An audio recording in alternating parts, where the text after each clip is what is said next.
ఆర్థిక సంస్థలంటే అప్పులు ఇయ్యడము, అలాగే డిపాజిట్లు తీసుకోవడం ఇదంతా ఒక ఎత్తు. కానీ అదే సంస్థలు గనక ఐపీ పెడితే ఏంటి అన్నటువంటి భయం సహజంగా ఎవరికైనా వస్తుంటుంది. అందుకనినే ఎవరికాళ్ళు ఫైనాన్స్ కంపెనీలు అంటే భయపడుతూ ఉంటారు. శ్రీరామ్ ఫైనాన్స్ అయితే సేఫ్ అన్నటువంటి కాన్సెప్ట్ ఇప్పుడు ప్రొజెక్ట్ అవుతుంది. 2030 నాటికి 50 లక్ష అదే సారీ శ్రీరామ్ ఫైనాన్స్ వాళ్ళకి సంబంధించిన 20% వాటాని జపాన్ సంస్థ కొనుగోలు చేయబోతున్నారు 39,618 కోట్లకి. బ్యాంకింగేతర నాన్ బ్యాంకింగ్ ఫైనాన్స్ కార్పొరేషన్ అనమాట.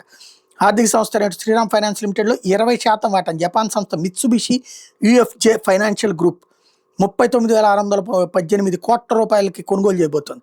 ఇప్పటి వరకు భారత ఆర్థిక రంగంలో అతిపెద్ద విదేశీ పెట్టుబడి ఇదే.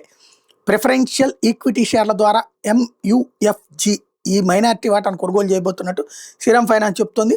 ఎంయుఎఫ్జితో డెఫినెటివ్ ఒప్పందం కుదుర్చుకోవడం భారత ఆర్థిక సేవల రంగం మీద విశ్వాసాన్ని, భవిష్యత్ వృద్ధి సామర్థ్యాన్ని చూపుతోందని చెప్పుకొచ్చింది.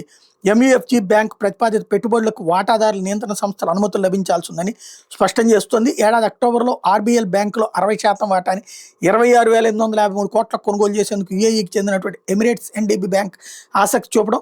ఎంయుఎఫ్జి బ్యాంక్ మాతృ సంస్థ అయినటువంటి మిత్సుబిషి యుఎఫ్జే ఫైనాన్షియల్ గ్రూప్కి భారత్లో 130 ఏళ్ల చరిత్ర ఉంది. మన దేశంలో $1.7 బిలియన్ పెట్టుబడులు పెట్టిన ఈ సంస్థ దాదాపు 5,000 ఉద్యోగాలు కూడా సృష్టించింది. ఇప్పుడు వాళ్ళు పెట్టుబడి పెట్టడానికి ముందుకు వస్తున్నారు.